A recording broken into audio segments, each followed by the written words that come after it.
आज श्री मोक्षवान प्रकाशक ग्रंथ से 7મા અધિકાર ઉપર આપણે સ્વાધ્યાય ચાલી રહ્યું છે. એમાં નિશ્ચયાભાસી મિથ્યા દૃષ્ટિ એને રાગ સંબંધી શું માન્યતા છે અને એનું ખંડન એ પ્રકરણ ચાલી રહ્યું છે. રાગ સંબંધી એમ માને છે કે હું રાગાદીનું કરતા નથી, રાગાદીનું કરતા કર્મ છે. શાંતિથી વિચાર કરીએ છીએ આપણે કે રાગાદી ભાવ જે થાય છે એનો આત્મામાં તો અભાવ છે, સ્વભાવમાં તો એનો અભાવ છે, પરંતુ પર્યાયમાં પણ એનો અભાવ માને અને જે પ્રત્યક્ષમાં રાગાદી ભાવ દેખાય છે એનો કરતા હું નથી, એનો કરતા કર્મ છે એમ આરોપ આપે. અર્થાત એને દોષ જે છે વર્તમાન પર્યાયમાં દોષનો સ્વીકાર ના કરે, દોષ તરીકે સ્વીકાર ના કરે. સ્વભાવ તરીકે તો નિષેધ કરવાનો છે પણ દોષ તરીકે પણ નિષેધ કરે અને દોષ દેખાય તો કહે કે આ તો કર્મનો દોષ છે, મારો દોષ નથી, કર્મના માથે થોપે અને અંતમાં રાગના ભાવનો ઉપાય ન કરે. મૂળ વાત એ છે, રાગના ભાવનો ઉદ્યમ ન કરે. આ નિશ્ચયાભાસીનું સ્વરૂપ છે. પંડિતજી એને કહે છે કે કર્મનો અભાવ તો થવું જરૂરી છે. જ્યાં સુધી કર્મનો સદભાવ છે ત્યાં સુધી પરિણામમાં રાગાદી ભાવ પણ હોય છે. તો એ રાગાદી ભાવના અભાવનો ઉપાય કરવો જરૂરી છે. તો પ્રેરણા આપે છે કે રાગાદીના ભાવનો અભાવ કરવા અર્થે તત્વ વિચારનો ઉદ્યમ કર, તત્વ વિચારનો ઉદ્યમ કર, તત્વનો વિચાર કર. રાગ શું છે, જ્ઞાન શું છે, રાગાદી આશ્રય ભાવ છે, સ્વભાવ નથી, છોડવા લાયક છે, કરવા લાયક નથી, એમ વિચાર કરી અને એનો દૃષ્ટિમાં પક્ષ છે એનો અભાવ કર અને આત્માનો અનુભવ કર. પણ જ્યાં તત્વ વિચાર કરવાનું કહ્યું તો નિરુદ્યમી એ નિશ્ચયાભાસી એક લોજિક, એક અહીંયા દલીલ કરે છે. શું દલીલ કરે છે કે એ જે તત્વ વિચાર તો પણ એનો આધાર તો કર્મનો ક્ષયોપશમ છે. એ તો કર્મને આધીન છે, જ્ઞાનાવરણી કર્મનો ક્ષયોપશમને આધીન છે. એમાં અમારે પુરુષાર્થ શું કરવા ને? એટલે જ્ઞાનનો જે વિચાર, જ્ઞાનનો ઉઘાડ અને એમાં વિચાર કરવાની જે પ્રેરણા આપી એ પ્રેરણામાં પણ એ કહે છે કે એ તો કર્મને આધીન છે, એમાં મારે તો કંઈ કરવાનું નથી. જો કરતા અકર્તા બનવાની જે વાત છે જૈન શાસનમાં, એ સ્વભાવમાં એકત્વ બુદ્ધિ કરી જ્ઞાતા દ્રષ્ટા રહીને અકર્તા જ રહેવાની વાત છે. કોઈ એમાં આત્માનો અનુભવ પણ ન કરવો, વિજ્ઞાન ન કરવું, આત્માનું વિજ્ઞાન માટે અથવા અનુભવ માટે વિચાર ન કરવો એ વિજાતિનો નિષેધ નથી. ખ્યાલ આવે તો અહીંયા એ પ્રશ્ન પર આપણે વિચારવું કર્યો હતો. ખાલી પ્રશ્ન ઉત્તર વાંચી અને નવમાધિકારનો થોડો આધાર લીધો હતો, ત્યાંથી થોડુંક રિપીટ કરીને આગળ વધીએ છીએ. જો તેમ તત્વ વિચાર આદિક પણ કર્મના ક્ષપક્ષમાદિકને આધીન છે, માટે ઉદ્યમ કરવો નિરર્થક છે. ઉદ્યમ કરવાનું કહ્યું ને, તત્વ વિચારનું ઉદ્યમ કર. તત્વ વિચાર જ્ઞાનની ક્રિયા છે, તો એ જ્ઞાનાવરણીય કર્મનો ઉદય હોય તો તત્વ વિચાર કેવી રીતે સંભાવે? એ તો એને આધીન છે. એમ કરીને, એમ માનીને, એમ સમજીને તત્વ વિચાર કરવાનો નિષેધ કરે છે. તત્વ વિચાર કરવાનો ઉદ્યમનો નિષેધ કરે છે. મૂળ એ છે. એમ છે. શું ઉત્તર આપે જુઓ. તત્વ વિચાર આદિ કરવા યોગ્ય જ્ઞાનાવરણનો ક્ષયક્ષમ તો તેને થયો છે. તત્વ વિચાર કરવાનું જે અમે કહીએ છીએ અને તું સામે કર્મ આધીન છે અને એમ કહીને બહાનું કાઢે છે, તો કહે છે કે તત્વ વિચાર કરવાની યોગ્ય તને જ્ઞાનનો ઉઘાડ તો છે, એટલે જ્ઞાનાવરણીય કર્મની આધીનતા તારે નથી. આપણું જ્ઞાન એટલું ઢંકાઈ ગયું હોય એકેન્દ્રની જેમ, અસંગની જેમ, કે તત્વ વિચાર કરવાની યોગ્યતા જ ના હોય, એવા કર્મનો તીવ્ર તીખો ઉદય હોય, ઉગ્ર ઉદય હોય, તો એકવાર માટે તું તારી વાત અમે સાંભળીએ, પરંતુ તારે તો હે ને જે ક્ષપક્ષમ છે તત્વ વિચાર કરવાની યોગ્ય ક્ષપક્ષમ છે. આમાં ઘણા બધા મેસેજ છે અને આપણે બહુ શાંતિથી સમજીએ, કેમ કે આજે સંખ્યા પણ ઓછી છે ને, એટલે ફરીથી રિપીટ તો કરવું જ પડશે. તો એના કરતાં થોડો શાંતિથી આગળ વધીએ છીએ કે હવે પછીના જે વિષયો આવવાના છે ને એ સામાન્ય વિષય નથી. નિશ્ચયવાસી પ્રકરણના બહુ જ સેન્સિટિવ વિષયો છે, બહુ સાવધાની રાખીને સમજવા જેવા વિષયો છે. કેમ કે આખી જીનવાણી આત્મતત્વનું ચિંતન કરો, આ કરો, તે કરો, હું ગાયક છું એમ અનુભવ કરો, અને એ જે પ્રકરણમાં નિશ્ચયવાસીને ઠરાવવાનો છે હે ને, એટલે બહુ જ સૂક્ષ્મ વાત છે. ગુરુદેવશ્રી કહે બહુ સૂક્ષ્મ વાત છે, અને જે સાવધાની ન રાખે તો આ નિશ્ચયાભાસ એને ઘર કરી જાય છે. એ બધી બાબતો આગળ આવવાની છે. અહીંયા આપણને અગર પ્રેરણા લેવી હોય કે ભાઈ તત્વ વિચાર કરવા યોગ્ય આપણી પાસે જ્ઞાનાવરણો તો ક્ષપક્ષમ છે, એટલે આપણી પાસે હાલ જે જ્ઞાનનો ઉઘાડ છે એમાં તત્વ વિચાર કરવાની યોગ્યતા છે. તત્વ વિચાર કરવાની યોગ્યતા ખ્યાલ આવે છે, એટલે આત્માનો વિચાર કરી, નિર્ણય કરી, એની પ્રતીતિ કરી, વેદજ્ઞાન રૂપ સમ્યક જ્ઞાન પ્રાપ્ત કરવાની હાલ મારામાં, તમારામાં શું છે? જ્ઞાનની યોગ્યતા છે. એમાં કોઈની આધીનતા નથી, કર્મની રાહ જોવાની નથી, જ્ઞાનનો ખૂબ ઉઘાડ થઈ જાય એની રાહ જોવાની નથી, ખૂબ હું ભણી લઉં એની પણ અહીંયા રાહ જોવાની નથી. કેટલું બધું જીવને નિર્ભાર કરે છે જીનવાણી. કોઈને એમ થતું હશે કે આ 5 પરમાગમને ગ્રંથ હું બધા ભણી લઉં, યાદ રાખી લઉં, સમજી લઉં, તો એનો નિષેધ નથી, પણ એ સમજી લઉં અને મારી પાસે સમજવાની બુદ્ધિ નથી તો હું શું કરું, એવી કોઈ સમસ્યા નથી. મારે કહેવાનો અર્થ એ છે. ખ્યાલ આવે ને? આપણી પાસે એવી કોઈ સમસ્યા નથી કે આપણે હવે સમજવાની બુદ્ધિ નથી, અને એટલું બધું સમજી લેવું, એટલું બધું અભ્યાસ કરી લેવું, હે ને, એનો અહીંયા મુખ્યતા નથી લીધી. કોઈ કરે તો નિષેધ નથી, અને કરે તો તત્વ નિર્ણય માટે કરે. આ 2-3 બાબતો ખ્યાલમાં રાખવા જોઈએ. આ પોઈન્ટ મુખ્ય છે. તત્વ અભ્યાસ તત્વ નિર્ણય માટે હોય છે. કોઈ કહે કે તત્વ અભ્યાસ તત્વ નિર્ણય માટે હોય છે, એમાં કઈ મોટી વાત છે? તો કે એવું નથી. તત્વ અભ્યાસ કરવાવાળા જેવો તત્વ નિર્ણય માટે જ કરતા હોય છે એમ સર્વથા નહીં માની લેવું. એમાં ઘણા કંઈ કારણ હોઈ શકે છે. કયા કારણ હોઈ શકે છે? સંકેત કયા કારણ હોઈ શકે? જ્ઞાન વધારવાનું કારણ હોઈ શકે છે, માન કશાયના પોષણનું કારણ હોઈ શકે છે, પછી એક આ મતલબ કે જૈન ધર્મમાં જન્મ્યા છીએ તો આપણી ફરજ છે એમ માનીને પણ કોઈ કરતું હોય છે. બીજું કે હવે આપણે જ્યારે જૈન શાસનમાં આવ્યા છીએ તો આ કરવાનું કહ્યું છે એટલે કરવું જોઈએ. અનેક કારણો હોય છે.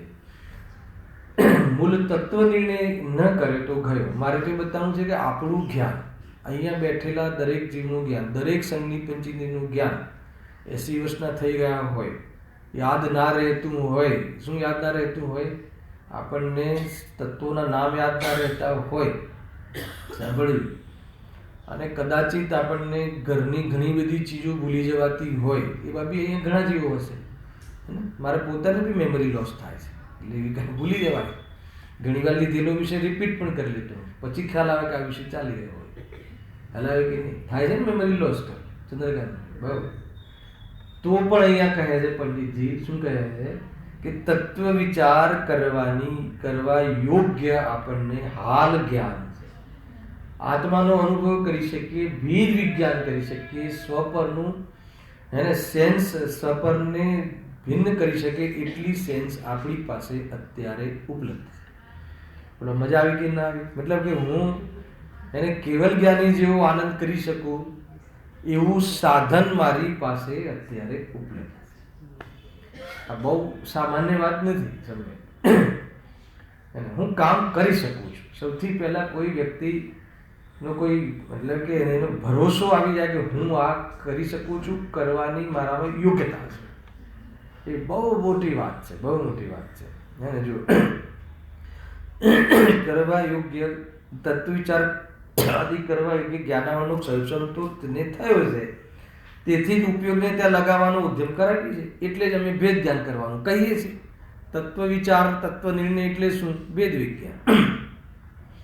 ભેદ વિજ્ઞાન એટલે શું? સ્વને પરનું ભાન, સ્વનું સ તરીકે, પરનું પર તરીકે ભાન કરવું, યથાર્થ સમજવું. તો એનો ઉપદેશ આપીએ છીએ. અસંગની જીવોનો ક્ષોક્ષમ નથી, તેથી તેમને શા માટે ઉપદેશ આપીએ? બરાબર છે. એટલા માટે તું જે બાનું કાઢે છે કે ભાઈ અમારું તો તત્વ નિર્ણય માટે તો કર્મની આધીનતા છે, એમાં તો પછી ઉદ્યમ અમે શું કરીએ? આપોઆપ કર્મનો ક્ષોક્ષમ થઈ જશે. તો આચાર્ય અહીંયા પંડિતજી કહે છે કે કર્મનો ક્ષોક્ષમ અર્થાત કર્મનો અભાવ એમ નહીં થાય, તત્વનો વિચાર કરીએ તો થાય.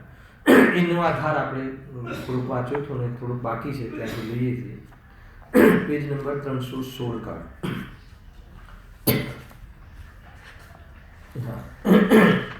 એમાં પ્રશ્નો આપણે વાંચી લીધા હતા. એમાં બી જે 315 પર પ્રશ્ન છે ને, નિર્ણય કરવા ઉપયોગ લગાવતો નથી તેનું કારણ પણ કર્મ છે.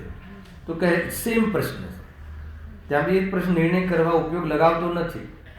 આગળ તત્વ નિર્ણય કરવા ઉપયોગ લગાવવાનું કહ્યું, મળ્યું ચંદ્રકાંતભાઈ? સેકન્ડ લાસ્ટ પ્રશ્ન. તો તેનું કારણ પણ કર્મ છે ને, તો પંડિતજી ના પાડે છે. ત્યાં પણ તમે ફરતી વાંચી લીધી. એકેન્દ્રિય આદિને વિચાર કરવાની શક્તિ નથી, તેમને તો કર્મ જ કારણ છે. માની લો અમે તારી વાત આટલી રાખી લઈએ, ચાલ. પણ આને તો અને તને તો જ્ઞાનાવરણાદિના ક્ષોક્ષમથી નિર્ણય કરવાની શક્તિ પ્રગટ થઈ છે. જ્યાં ઉપયોગ લગાવે તેનો જ નિર્ણય થઈ શકે છે. જે તારે જ્યાં ઉપયોગ લગાવે, તારે આત્માનો નિર્ણય કરવો હોય, તારે આત્માને દેખવો હોય, આત્માને ભાળવો હોય, જાણવો હોય, અનુભવવો હોય, તો એવી તારી પાસે ક્ષમતા છે. એ અહીંયા કહ્યું. પરંતુ અન્ય નિર્ણય કરવામાં તો ઉપયોગ લગાવે છે, અને અહીં ઉપયોગ લગાવતો નથી. એ તો એનો પોતાનો જ દોષ છે. ત્યાં કર્મનો તો કાંઈ પ્રયોજન નથી. હવે ગજબ છે. મારી પાસે આત્માને સમજવાની, આત્માને પામવાની ક્ષમતા છે વર્તમાન પર્યાયમાં, પણ હું એમ કરતો નથી. એનું કારણ કહું, એનું કારણ કર્મ છે કે નહીં એ બતાવો.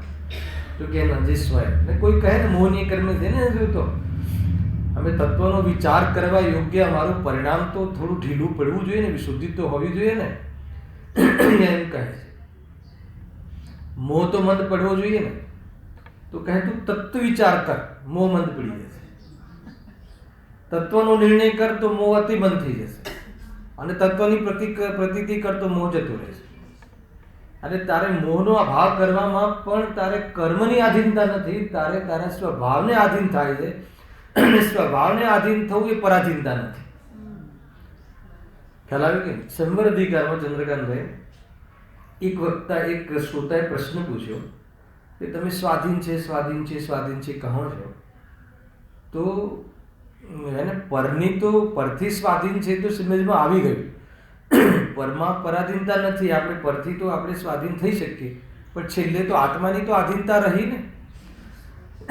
તો ગુરુદેવ કહે છે જો ત્યાં સટકારક યાદ ના કર્યા. મને એવું હતું, એ પ્રશ્નનો ઉત્તર વાંચ્યા પહેલાં મને એવું હતું કે ગુરુદેવશ્રી સટકારકની વાત અહીંયા કરશે, આગળ કરી પહેલાં પછી, પણ એને ત્યાંથી જ ગુરુદેવશ્રી ત્યાંથી જવાબ ના આપ્યો એ અધિકારમાં કે ભાઈ એ તો પર્યાયની સટકારક યોગ્યતા છે, એના સટકારકથી સ્વયં એ તો કરી લે છે, એવી વાત ત્યાં ન કહી. ત્યાં એમણે કહ્યું કે ત્યાં સ્વભાવમાં તારે લક્ષ્ય કરવું જોઈએ, લક્ષ્ય કરી શકે છે, અને સ્વભાવમાં જવું એ તને પરાધીન લાગે, તારા ઘરમાં જવું એ તને પરાયું લાગે, એ તારી ભૂલ છે.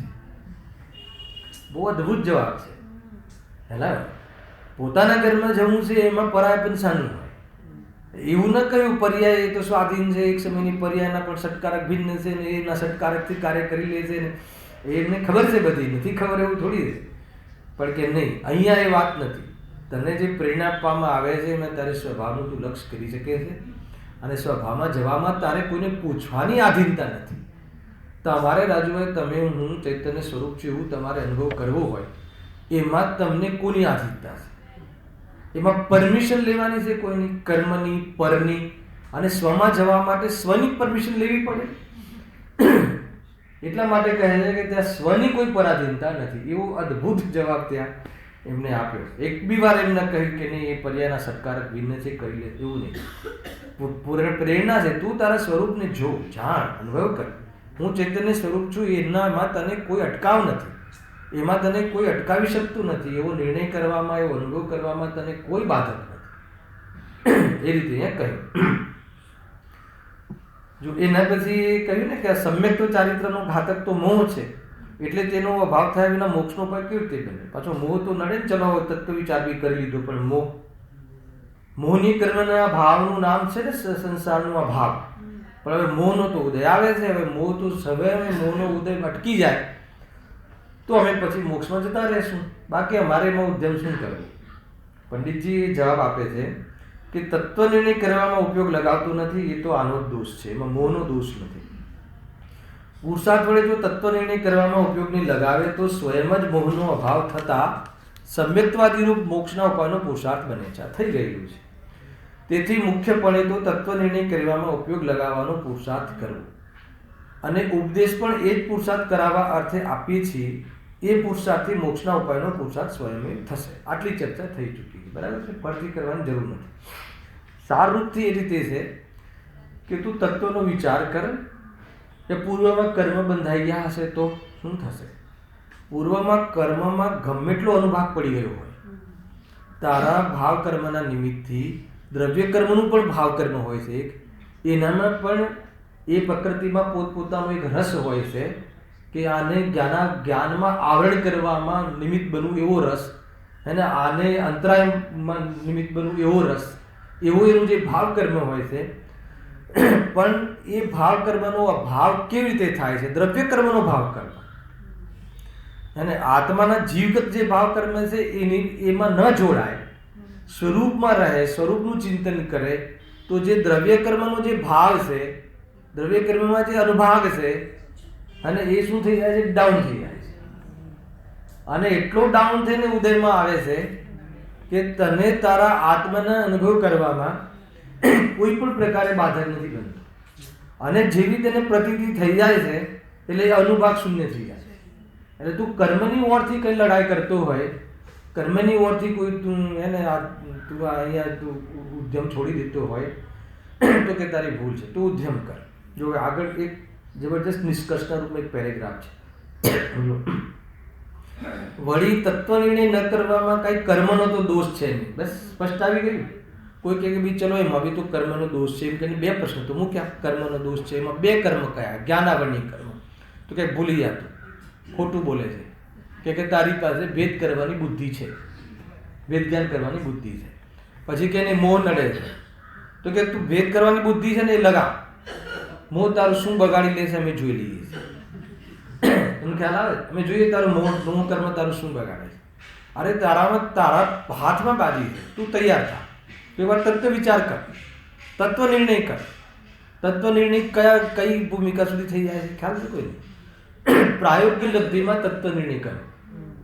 4 લબ્ધિ કહી ને, તત્વ નિર્ણય કરવાનો ઉદ્યમ એ પહેલી ત્રણ લબ્ધિ, ક્ષરક્ષમ લબ્ધિ, વિશુદ્ધિ લબ્ધિ અને દેશના લબ્ધિ, એ ત્રણ લબ્ધિ સુધીમાં તો એ અર્થાત તો એ તત્વ નિર્ણય કરવાનો ઉદ્યમ કરે છે. ખ્યાલ આવે? એટલે ત્યાં મોહ મંદ પડે છે અને તત્વનો નિર્ણય થઈ જાય છે. નિર્ણય પ્રતીતિ નહીં.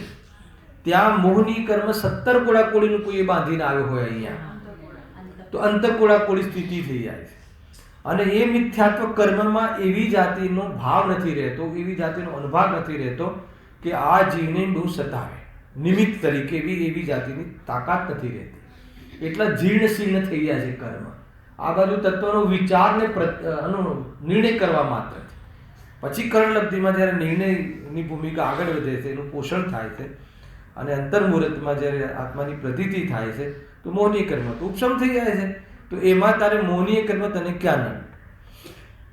ખ્યાલ આવે કે નહીં? નહીં તો મોહનીય કર્મનો ઉદય છે એટલે હું નિર્ણય મારે કેવી રીતે કરવો એ તો આધીનતા થઈ ગઈ એમ કહીને તું નિર્ણય કરવાનો તું નિરુદ્યમ કરે છે.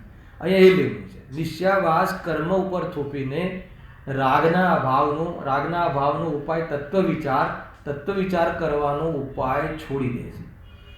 પુરુષાર્થનો લોપ કરી દે છે. સ્વભાવ પર દ્રષ્ટિ કરે, રાગ મારા સ્વભાવમાં નથી એને એ દોષ છે એમ કરીને સ્વભાવની દ્રષ્ટિ કરે એ તો પુરુષાર્થ થઈ ગયો. પણ એ તો પુરુષાર્થ કરતો નથી. ચાલ આગળ તો ઓર બી આવવાનું છે. સ્વભાવની બી દ્રષ્ટિ શું કામ કરવી? હે ને? એ તો થઈ જશે. ઘણી બધી બાબતો આવશે.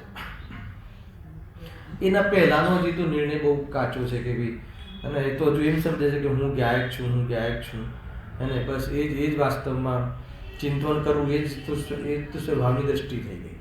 તો કેવું નથી, એનો બહુ ધુલાઈ આગળ કરવામાં આવી છે. જો હવે પંડિતજી અહીંયા જબરજસ્ત એને કદાચ આપણને ખોટું લાગી જાય એવું લખ્યું છે.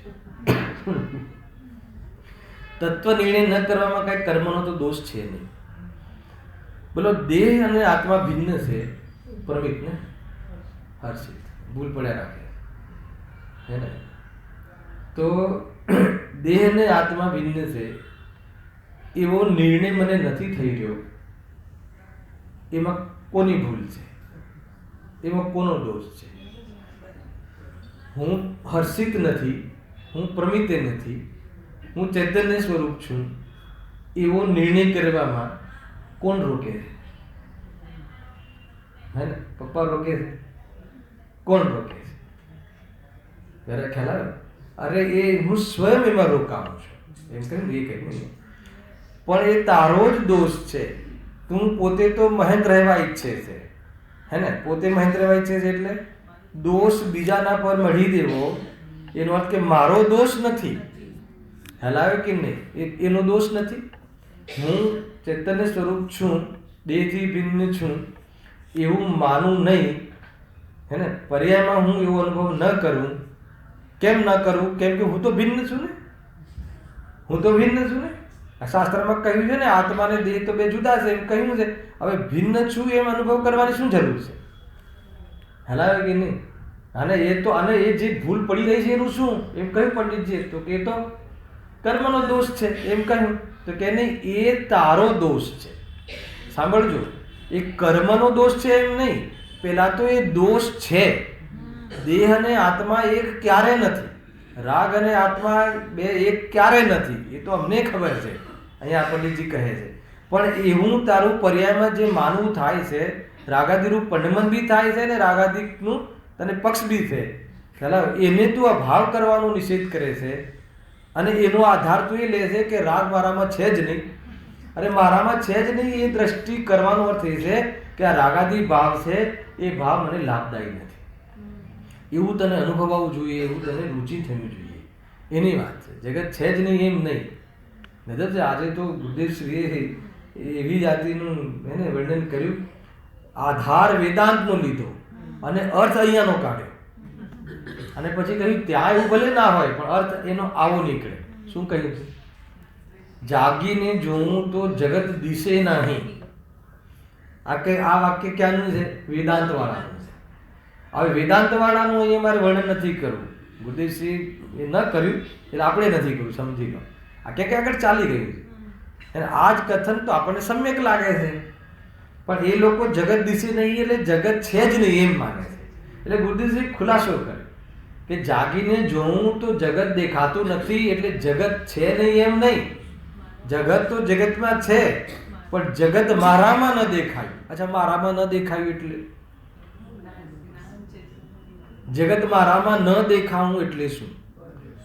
મારા પ્રયોજન માટે જગતમાં કાંઈ દેખાયું નહીં. મારા પ્રયોજનની સિદ્ધિ માટે જગતમાં અમને એવી કાંઈ વાત જ ના દેખાવી કે અહીંયાથી મારી પ્રયોજનની સિદ્ધિ થાય. એ રીતે ખ્યાલ આવે. મને કોઈ પ્રયોજન ન ભાસ્યું જગતમાં. મારા કાર્યની સિદ્ધિ માટે જગતમાં મને કોઈ પ્રયોજન ન ભાસ્યું. કેમ ન ભાસ્યું? તો અસ્થિમાં આવી જાઓ. એટલે ન ભાસ્યું કે હું ધ્રુવ છું એવી સિદ્ધિ મને થઈ. હું ત્રિકાલ છું એવી સિદ્ધિ એવી મને ખબર પડી. હું તો ચેતન સ્વરૂપ છું એવી મને ખબર પડી. જ્યારે એવી ખબર પડી તો મારા પ્રયોજનની, મારા સુખની, મને કાયમી રહું છું એનો આનંદ લેવાની, એના આનંદ લેવા માટેની મને જગતની કોઈ જરૂર નથી. એનું નામ જગત મને ન દેખ્યું. આપણે જગતની સામે દેખીએ છીએ. ખ્યાલ આવે? જગતને પરપરિણતિથી મિલાવીને જ અનુભવ કરીએ છીએ. એમ છે.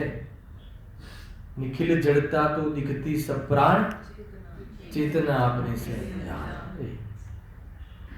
જેટલા બી જડ પદાર્થો છે બધું હે ને પ્રાણ વાળું, એટલે એમાં મારા પ્રાણ છે. મારા પ્રાણ માટે છે. આ બધી ઔષધિ ને આદિ, આ ધન આદિ, આ ધાન આદિ, ધન ધાન જે બી તો કે એનાથી એ મારા પ્રાણ છે. પ્રાણ છે કે નહીં? એનાથી મારા પ્રાણ ટકે, શ્વાસથી મારા પ્રાણ ટકે. તો કે એવું અનુભવ કરે છે. અહીંયા કહે છે કે એ તો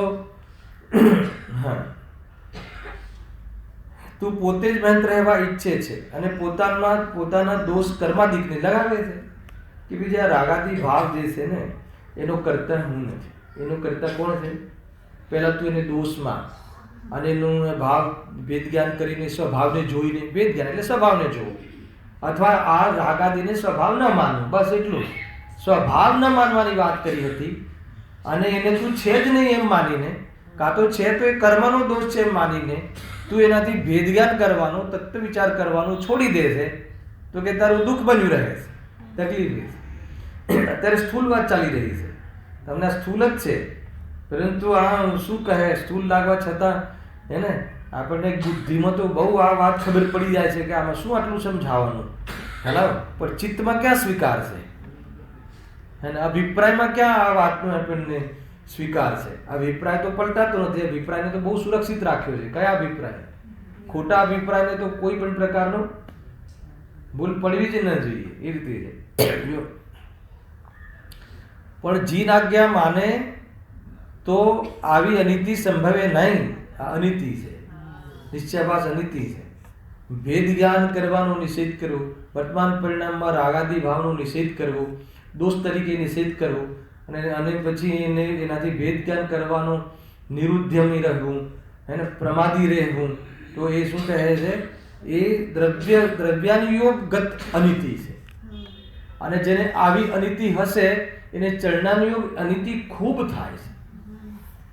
બરાબર છે? હવે શું કરશે? શું કરશે? પાપોમાં જશે ને, પાપરૂપ પ્રવૃત્તિ કરશે. કેમ કે એને રકાય કે મને કોઈ શુભ ભાવ નહીં, કે મને ભેદ જ્ઞાન કરવાની, કે મને આત્માને સમજવાની જરૂર જ નથી. કેમ? કેમ કે આત્મામાં રાગ છે જ નહીં. હવે આત્મામાં રાગ છે નહીં તો એનો અનુભવ કરવો, ભેદ જ્ઞાન કરવું, રાગાદી ભાવ જે તારી પર્યાયમાં છે એનાથી ભિન્ન આત્માનો અનુભવ કરવો, એનો વિચાર કરવો, હે ને? તો કે એ બધું કરવું કે નહીં કરવું? તો કે એ બધું કરવા માટે તો એ મને તત્વ નડે છે ને. અરે શું કર્મ નડે છે? એ તો કર્મને આધીન થઈ ગયું. પછી તો કહે છે કે એમ માનીને તું આ ખોટો નિરુદ્ધમી રહે છે, પ્રમાદી રહે છે, કે એનાથી તું તારું કાર્યની સિદ્ધિ નહીં થાય આમ માનવાથી. બાકી શું કરશે? ચરણાનુયોગ સંબંધી અનિતિ તો ખૂબ કરશે. પછી પાપોમાં તો રહે છે. આગળ છે બધું. જો તારે વિષય કશાય રૂપ જ રહેવું છે માટે આવું જુઠ્ઠું બોલે છે. જો મોક્ષની સાચી અભિલાષા હોય તો તું આવી યુક્તિ શા માટે બનાવે? સંસારના કાર્યોમાં પોતાના પુરુષાર્થથી સિદ્ધિ થતી ન જાણે તો પણ ત્યાં પુરુષાર્થ વડે ઉદ્યમ કર્યા કરે છે. બરાબર છે? લોકમાં તો તું ઉદ્યમ કરે છે, દુકાનમાં તો ખૂબ ઉદ્યમ કરે છે. અને એ પણ ખ્યાલ છે કે આપણા કરવાથી નથી થતું તો એ કરે છે. અને અહીંયા તને ઉદ્યમ કરવાનું કહીએ છે તો કહે છે કે એમાં ઉદ્યમ નિરર્થક છે. ખ્યાલ? અને અહીં પુરુષાર્થ ગુમાવી બેસે છે. તેથી જણાય છે કે તું મોક્ષને દેખાદેખી ઉત્કૃષ્ટ કહે છે, પણ તેનું સ્વરૂપ ઓળખીને હિતરૂપ જાણતો નથી. હિતરૂપ જાણી જેનો ઉદ્યમ બને તે ન કરે તે અસંભવિત છે. તને તત્વ વિચાર કરવાનું કહ્યું હોય, તત્વ નિર્ણય કરવાનું કહ્યું હોય, હે ને, નિર્ણય તો કર કે મારામાં નથી એવો નિર્ણય બી તને ક્યાં છે? મારામાં નથી એવું કથન તું બોલે છે, એવો વિકલ્પ તું કરે છે, પણ નથી એવો અનુભવ હોય તારા સ્વભાવમાં નથી, એ તારો સ્વભાવ નથી એવો જો તને દ્રષ્ટિ હોય તો તું તારી પર્યાયમાં રાગ આદિ છે તેનો તે સ્વીકાર કર્યો, પણ કઈ રીતે કર્યો હોય? દોષ તરીકે. અચ્છા, દોષ તરીકે સ્વીકાર કર્યો એનો અર્થ કે એનો અભાવનો તને પ્રયત્ન હોત. એનો અભાવનો પ્રયત્ન તો છે નહીં. બધું જટની ક્રિયા કહીને, રાગની ક્રિયા કહીને બધા જ પાપ તું, હે ને, પાપ કરે છે એમ નહીં, પાપને પોષે છે. કરે છે એ વાત તો એને નથી. હેલા, એ તો જ્ઞાની કરે છે, એ તો જ્ઞાનીની વાત છે. પોષે છે, આ પોષે છે અજ્ઞાની છે, કરે છે અલ્પજ્ઞાની છે, અને જે એનો કરતા નથી થતો એટલે જ્ઞાની છે, અને સંપૂર્ણ ભાવ થઈ જાય છે કેવલ જ્ઞાની છે. કેટલી બધી વાતો કહી, હે ને. રાગાદી ભાવ તો જ્ઞાની કરે છે કે નથી કરતો? અચ્છા, જ્ઞાની એનું અકર્તા છે કે નહીં? દૃષ્ટિમાં અકર્તા છે તો એને રાગાદી કર્મ કરાવે છે કે સ્વયં કરે? જ્ઞાનીને રાગાદી છે કે નહીં? પહેલા એ કહો. છે તો એ જ્ઞાની એ રાગાદીનો કરતા છે કે અકર્તા છે? એ કહો પહેલા. બહુ હા, બોલો બોલો. અકર્તા છે. પહેલા તો અકર્તા છે એટલે જ્ઞાની છે. અકર્તા છે એનો શું લેવો ત્યાં? અકર્તા કેમ કહ્યો? કરતો હોવા છતાં કરતો નથી, કરતા નથી. એટલે પરિણમે છે, કરે છે, પણ એ કરવા લાયક માનતો નથી, સ્વભાવ તરીકે અનુભવતો નથી, એટલે અકર્તા. એને પર ચીજ જાણે છે, પોતાની ચીજ જાણતો નથી. ભલે રીતે પ્રવૃત્તિમાં હોય, ભલે પરિણમતો હોય, પરંતુ એને પોતાની સિદ્ધિ નથી થતી, મોક્ષની સિદ્ધિ નથી થતી એવું માનતો હોય છે. એનો અર્થ કે એ અકર્તા છે. અકર્તાની આ ભાવાસન છે. ખ્યાલ આવે કે નહીં? હવે એ કરતા છે, અચ્છા, એ અકર્તા છે આ રીતે. કરે છે કે નહીં? કરે છે પણ પોષતો નથી. પોષતો નથી એટલે એનો પક્ષ લેતો નથી. ખ્યાલ આવે? એટલા માટે અલ્પજ્ઞાની છે. અને જેને રાગ આદિ સંપૂર્ણ ભાવ થઈ જાય છે પર્યાયમાં, એ કેવલ જ્ઞાની. હવે જ્યાં જે રીતે ફિટ થાય તે સમજવું, એ રીતે છે. જો હજુ એક પેજ નંબર 317 પર એક નાનો પેરેગ્રાફ વાંચે. હે?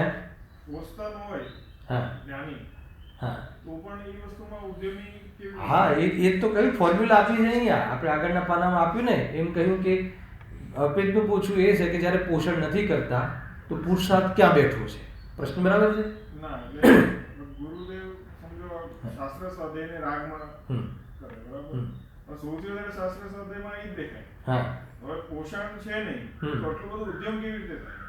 એ જ પ્રશ્ન કહ્યો. પ્રશ્ન એ છે કે રાગાદી રૂપ પહેલા તો પરિણમે છે, બરાબર, કરે છે, અને સ્વાધ્યાય ખૂબ કરે છે, અને ગ્રસ્ત જીવનમાં હોય તો ભોગાદી બી કરે છે. પણ અહીંયા આપણને તમે આ લઈ લો, જી લેવું લઈ લો, બરાબર. એક બાજુ તમે કહો કરે છે, અને કરે છે પણ પોષતા નથી. એ વાતની શું લિંક છે? બરાબર. કારણ કે ત્યાં પુરુષાર્થ આપણે સિદ્ધ કર્યું કે ત્યાં પોષણ નથી કરતા, એ પુરુષાર્થ છે. અને પેલું પોષણ કરે છે એટલે અપરાધ છે. હેલા, અને નિશ્ચયાભાસ કેમ છે? કેમ કે એ કહે છે કે મારો સ્વભાવ જ ક્યાં છે? એમ કરીને પોષે છે. એ મારી ચીજ જ ક્યાં છે? અને મારી ચીજ જ ક્યાં છે એમ કરીને પોષવાનો નહોતો, એમ કરીને ભેદ જ્ઞાન કરી એને અભાવ કરવાનો હતો. તું તો પોષણ કરે છે, પોષણ કરે છે એટલે પક્ષ લે છે, એમ કરીને કરતા બનીને કરે છે. એક હવે પ્રશ્ન હતો કે પોષણ કરે, પોષણ નથી કરતો જ્ઞાની, તો પછી એનો પુરુષાર્થ ક્યાં છે? તો એનો પુરુષાર્થની અહીંયા જે આખી વ્યાખ્યા છે ને એ છે. જુઓ કેવી રીતે પોષણ કરે અને કેવી રીતે પુરુષાર્થ છે. તો આ લખ્યું ને કે આ રાગાદી ભાવ આત્માનો સ્વભાવ તો નથી. પેજ નંબર 201 પર છે ને. આ તો હું તમને કહું મૌખિક રીતે, વાંધો નહીં, આનું નહીં ફેરો. આ રીતે કે એનું પોષણ નથી કરતો, એ એટલે એનો અર્થ એ કે રાગાદિકને પહેલા પોતાનો દોષ માને છે. પેલો તો દોષ જ નથી માનતો અને કરે છે. આ કરે છે પણ દોષ માને છે. અંતર ખ્યાલ આવ્યો? ડિફરન્ટ ખ્યાલ આવ્યો? નિશ્ચયાવાસી કરે છે અને દોષ માનતો નથી. દોષ માનતો દોષ તરીકે દોષ છે જ નહીં મારો. તો દોષ કોનો માને છે? કર્મનો માને છે. કાં તો પછી એનો અભાવ માને છે. બે કન્સેપ્ટ છે, એની બે દ્રષ્ટિ છે રાગ પ્રત્યે. કાં તો એ શું માને છે કે મારે તો છે જ નહીં, રાગ હોતો છે વળી આત્માને રાગ કેવો વળી? કેમ કે સમયસારમાં કહ્યું છે. તો પછી રાગ દેખાય છે કોનો છે? તો કે પૂતગલનો છે. હા, પૂતગલનો છે, પણ કરે છે કોણ? પૂતગલનો છે, બરાબર છે. એ ચેતન નથી, બરાબર છે. પણ પૂતગલ કરાવે છે કે તું કરે છે? તો કે પૂતગલ કરાવે છે, કર્મ કરાવે છે. એક તો આ થિયરીમાં જાય છે, બરાબર છે. કાં તો એમ કરે છે, એમ માની અને સ્વભાવ પર દ્રષ્ટિ કરે, અથવા તો એમ માનીને એની રુચિ છોડે તો મિથ્યા દ્રષ્ટિ ના રહ્યો.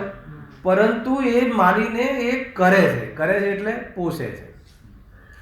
દોષ રૂપે માનતો નથી, અને એમ દોષ રૂપે ન માનીને કર્મનો દોષ માનીને, અને એ દોષ માનીને કરે છે, કર્મનો દોષ માનીને કરે છે, પોતાનો દોષ માનીને નથી કરતો. એટલા માટે નિશ્ચયાભાસ થયો, એટલા માટે એ શું થઈ ગયું? અજ્ઞાની થઈ ગયું, બરાબર. હવે જ્ઞાનીને આ જ વસ્તુ ત્યાં ને ત્યાં જ છે. જ્ઞાની પણ કરે છે કે થાય છે કે કરાવે છે? બહુ બધી ભાષાઓ ચાલે છે. ન કોઈ કરાવે છે કે ન કોઈ થાય છે, કરે છે, ઝુકાવે છે. પ્રવચન સારમાં તો લખે કે જડોની જેમ ચોટે છે. અશુભ ભાવ, શુભ તો છોડો. હવે કરે છે પણ પોષતો નથી. ચાલો, એ શું? હું નામ નહીં લઉં દ્રષ્ટિનું નહીં બધું, કેમ કે એ બધામાં પછી ભાવ નથી ભાસતો. હવે હું એને હું પ્રયોગમાં બતાવું. કરે છે પણ પોષતો નથી, એટલે એને દોષ માને છે. બહુ મોટી વાત છે. એને દોષ માને છે, અને એને પોતાનો દોષ માને છે, અને એને પોતાની ભૂલ માને છે, અથવા એ પોતાનો દોષ છે એમ માને છે. એમ માનીને પ્રવર્તે છે. હલાવે કે નહીં? ગજબ છે. કોઈને એમ લાગે કે ભાઈ માને છે એમ તો પછી પ્રવર્તે છે, શું કરવા? આ તો બહુ ચાલ્યો પ્રશ્ન. હલાવે કે હવે એના જવાબી બી બહુ છે, હે ને? કેમ પ્રવર્તે છે? કેમ કે સંસ્કાર છે. એક તો પૂર્વના હજુ ગયા નથી, બીજું કે કમજોરી છે, ત્રીજું કે પુરુષાર્થ હજુ આત્માનો એટલો ઉપડ્યો નથી. આ ઘણા જવાબો છે આના. અને એ રીતે જ છે કે મને આ રાગથી બચાતું નથી પ્રભુ, એટલા માટે હું પરિણમું છું. હવે એનો જે અસંયમ છે, એનો જે રાગ છે, એ રાગ બધો જ ચરણાર યુગની આજ્ઞા અનુસાર હોય છે. એટલા માટે કહ્યું કે એને પાપ તો છે, પણ અનૈતિક પાપ નથી, નૈતિક પાપ છે. એટલે કે બીજો એક વિષય મૂકવામાં આવે. જ્ઞાનીને નૈતિક પાપ હોય છે, અજ્ઞાનીને અનૈતિક પાપ હોય છે. પાપમાં બી આવા બે ભેદ છે. રાજા છે, પ્રજા માટે લડવા જાય છે, ખ્યાલ આવે કે નહીં? એ રીતે કરે છે. રાજા રામ છે, પ્રજાના ન્યાય માટે સીતાજીને જંગલ મોકલી દે છે. એ પાપ ભાવ નથી, દોષ નથી. તો પાપ તો છે, પણ એ નૈતિક પાપ છે. એ ગાદીને યોગ્ય પાપ છે. એ ગાદી પર બેસીને નૈતિકતા નિભાવવા વાળું પાપ છે. ખ્યાલ આવે છે ને? પણ એ મોક્ષ માર્ગમાં મારી શાંતિ માટેનો આ દોષ છે. સમજમાં આવે આખી વાત? અને આજે આપણે શાંતિથી લઈ રહ્યા છે, ઉતાર તો છે નહીં ચંદ્રકાંત? મારી આત્મ શાંતિ માટે મારી જે છે શાંતિ, આત્મિક શાંતિ છે, એની સામે આ દોષ છે.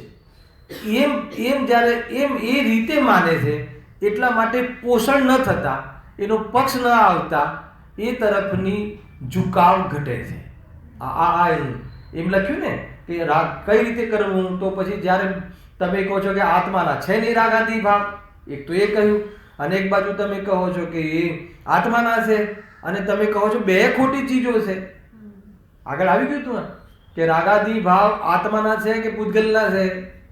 આત્માના નથી એ બી શાસ્ત્રનું કથન છે, આત્માના છે એ આનું આગમનું કથન છે.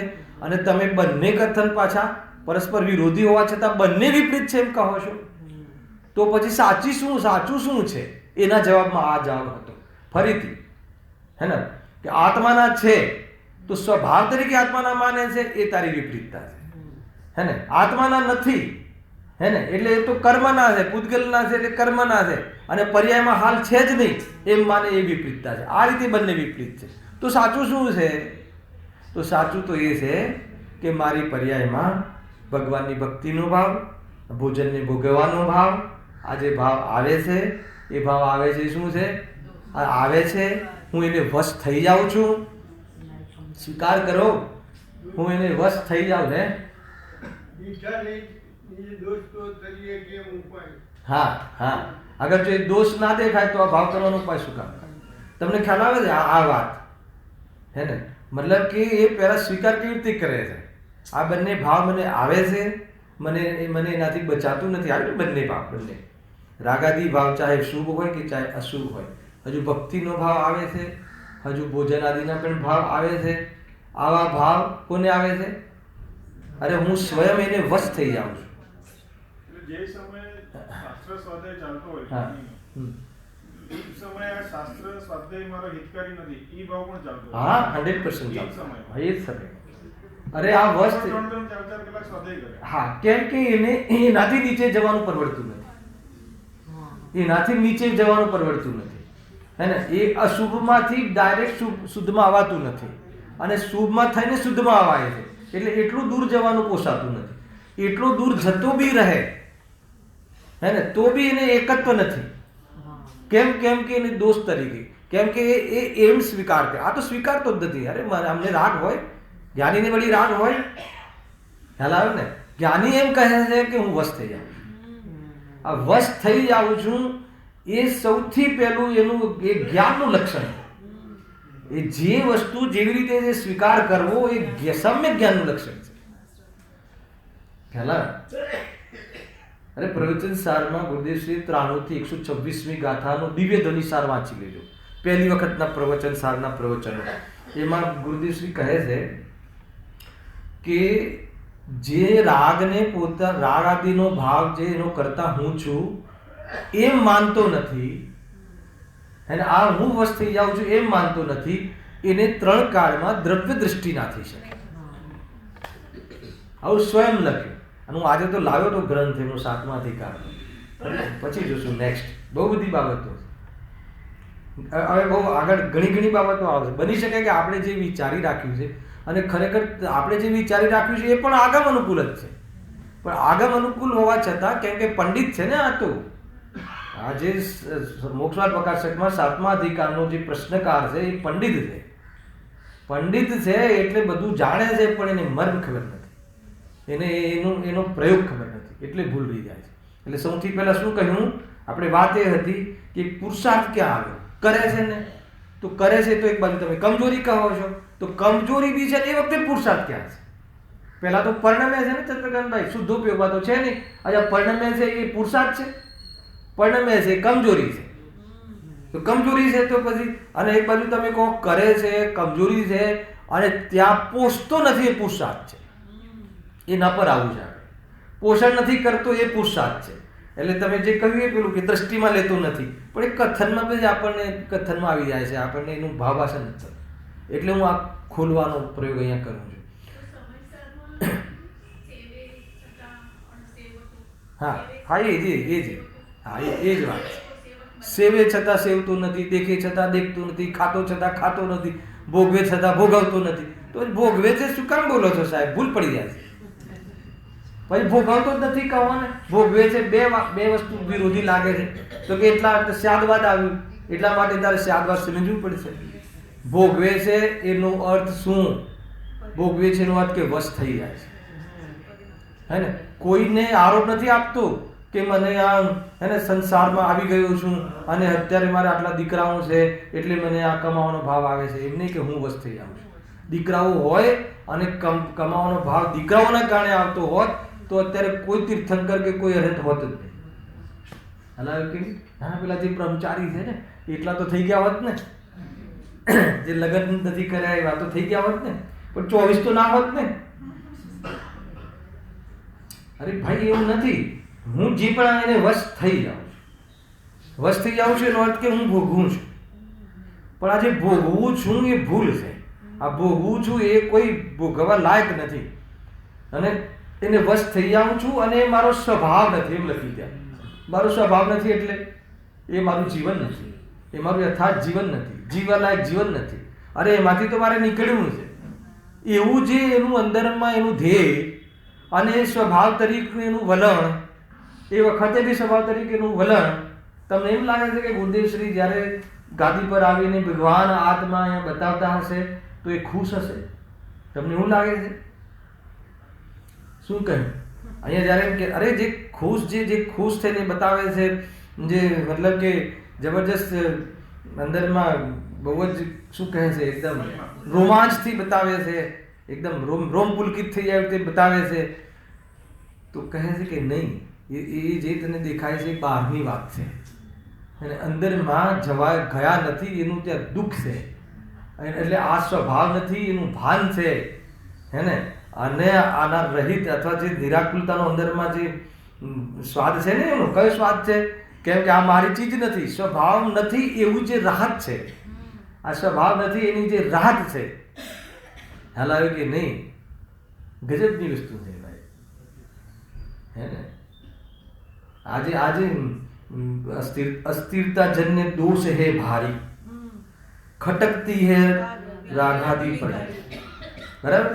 શું કહે? અસ્થિરતા જન્ય દોષ હે ભારી, ખટકતી હે રાગાદી વિકારી પરિણતિ. આ ખટકે છે એમને. પછી શું? પછી બીજી લીટી બોલો. लेकिन विश्वास है, लेकिन શું વિશ્વાસ છે? કે સ્વભાવ કે સામને कैसे टिके. એક જ સમયમાં બે બોલવામાં ક્રમ છે, અનુભવમાં ક્રમ નથી હોતો. એક જ પર્યાયનું મિશ્રપણું છે. રાગ પણ છે અને ત્યાં વિતરાગતા પણ છે. એક સાથે છે કે નહીં?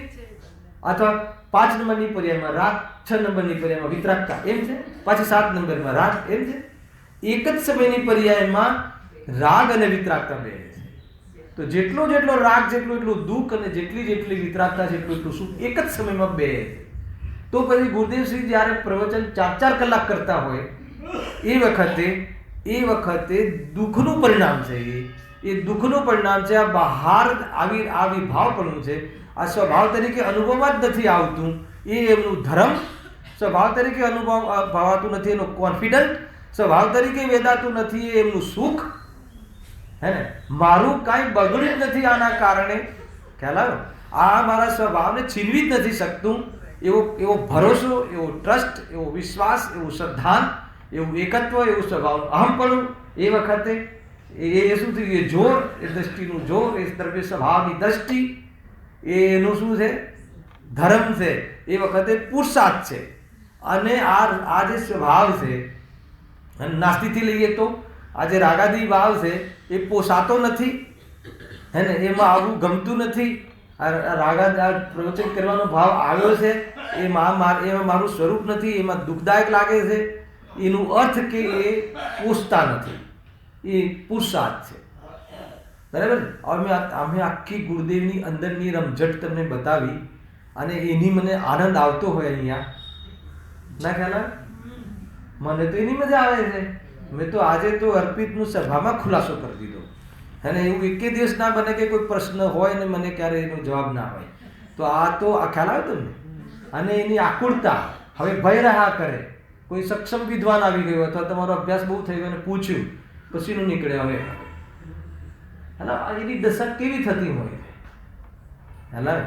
તો એની જેને અંદરમાં ભાવોમાં નથી બેસાડ્યું, ખાલી કથનોમાં બેસાડ્યું છે, એની દશા દયનીય હોય છે અને હાસ્યાસ્પદ હોય છે. સમજમાં આવે આખી વસ્તુ? ભાઈ બહુ શાંતિથી વિચારજો કે જ્ઞાની કરે છે પણ પૂછતું નથી. ખ્યાલ આવે? અને બોલો, હે ને, પોષણ પૂરક કરે છે, એ બહુ મોટું અંતર છે. આને મતલબ કે દવા આપણે પીએ છીએ કે નહીં? પહેલા દવાનું સેવન કરો છો કે નહીં? સમજ કરીએ છીએ તો ખુશ થઈને કરીએ છીએ. દવા પીવી ગમે કોઈને, પણ રોગ મટવાની જે વાત હોય છે એ તો ગમે છે ને. તો એવી એક સ્થિતિ હોય છે કે મિશ્ર, પીતો દેખાય છે પણ પીવી નથી, ગમતી નથી, એને ઉપાદેય નથી પીવાની. અગર જો દવા પીવાની ઉપાદેય માને તો રોગ ઉપાદેય છે. પરંતુ એ મજબૂરી છે. કારણ ગુરુદેવ શ્રીને પ્રવચન કરવાનો ભાવ મજબૂરી લાગે છે, મારે એ બતાવવું. તો તમને એવું લાગતું હશે કે જ્યારે આટલી આ દોષ લાગે છે, એમાં દુઃખ પાસે થાય છે, તો પછી 4 કલાક શું કામ? તો કે સ્વભાવનો પુરુષાર્થ ન હોય ત્યારે ત્યાં એ બાજુ ન દેખાય તો ક્યાં દેખાય? એ જીવ ક્યાં જાય? ક્યાં જાય? સ્વભાવની વાતો થતી હોય ત્યાં જ જાય કે બીજે ક્યાંય જાય? કાલની સંવર્ધિકાનું સમાપન કરતા કહ્યું કે ભાઈ એને આ જે બોલવાનો ક્યારે બી ભાવ આવે, બોલવાનું જે કથન આવે તો જીનવાણી બોલવું, બાકી જે જીનવાણી સિવાય કાંઈ પણ બોલીએ તો એ બધું શું હશે? હલાવે કે કઈ દમ નથી. ખરેખર તો જીનવાણી બોલવાનો ભાવ પણ છૂટી જાય છે મૌન મુનિ જીવનમાં. પકડમાં આવે થોડું વિચારમાં કોટીમાં રાખજો, હે ને? સીધી હાય નહીં પાડતા ને સીધી નાય નહીં પાડતા. શું કરે? હલાવે કે નહીં? હા તમે બતાવ્યું એટલે બરાબર જશે એમ હા ના પાડતા. ના આવું ના હોય એમ ના પાડતા. તમે વિચાર કરજો કે જ્ઞાની ભોગવે છે છતાં ભોગવતું નથી, કરે છે છતાં કરતો નથી. એનો અર્થ શું છે? કરે છે પણ પોષતો નથી. કેમ કે એને ક્યારે બી એમાં રોકાવું ગમતું નથી, સ્વભાવ લાગતો નથી. અને આ બોલવામાં ના આવે, આ વિકલ્પમાં ના આવે, આ અનુભવમાં. આ જે અનુભવમાં આવે છે એ વિકલ્પ જે છે, વિકલ્પ અનુભવાતો નથી સ્વભાવ તરીકે. એ જે અનુભવ આવે છે એ એમનું ધર્મ છે. અને જેટલો રાગાદી ભાવ ત્યાં હોય છે એને વશ થઈ જાઉં છું. અને એ મારા સ્વભાવની સામે કેવી રીતે ટકે? ન જ ટકે. એ રીતે સ્વભાવનો જ પક્ષ વધારે છે આ રીતે. પણ એવું ડાયરેક્ટ છે જ નહીં, એમ નહીં. મને તો છે જ નહીં, મને તો રાગ હોય જ નહીં, રાગ આવતો જ નથી. હલાવે કે નહીં? ક્રોધ આવે પણ કે મને ક્રોધ આવતો જ નથી. આ તો થોડી આદત છે ને એટલે, બાકી ક્રોધ મને આવતો જ નથી. શું છે આ બધા દોષો એને બહુ થતા હોય છે. એ બધી બાબતો જોઈએ. અને બીજી એક વાત તમને 3-4 મિનિટ છે. આ પ્રશ્ન પછી નેક્સ્ટ પ્રશ્ન લઈશું. કાલે રાખવું છે, આટલી સંખ્યા હોય તો કાલે ચલાવીશું, હે ને? બધા હા કહો તો હા, અને કાલે 202 જવાની હોય તો પછી શું કરું ચંદ્રકાંત? ચાલુ રાખીએ. આ રીતે પ્રશ્નોત્તર કરીશું, કાં તો રિપીટ કરીશું, કાં તો કોઈ ઓર આ જ રિલેટેડ ચર્ચા કરીએ. બરાબર છે? પણ કાલે મળીએ છીએ. બરાબર? હા. જો અહીંયા એક વાત છે એ વાંચીને પછી છોડું છું. Page number 377.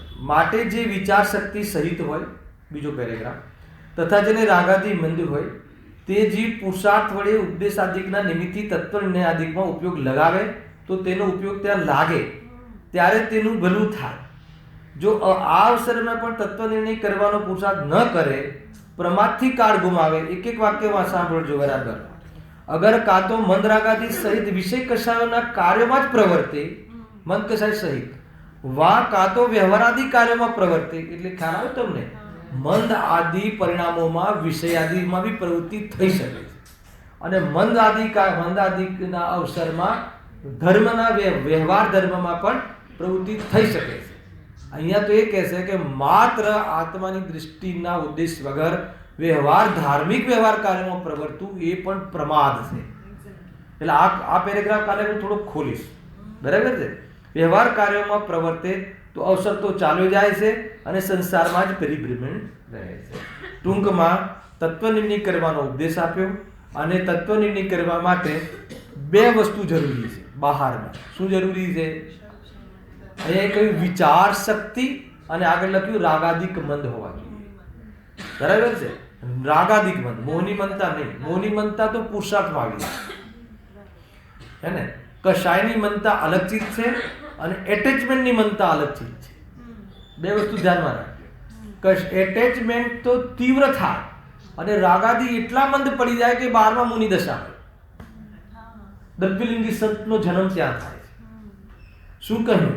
મિથ્યાત્વનું તો તીવ્ર પોષણ હોય અને રાગાદી કશાય તો એટલા મંદ પડી ગયા હોય કે બહારમાં નિર્ગ્રહ દશા હોય. એટલે કશાયની મનતા પર ભરોસો નહીં કરતા. પણ કશાયની મનતાનો રોલ તત્વનિર્ણય કરવા માટે છે.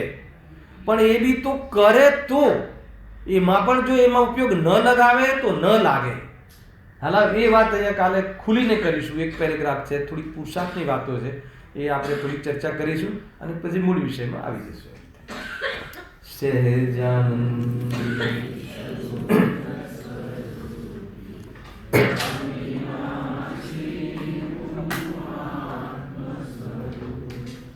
સહેજાનંદ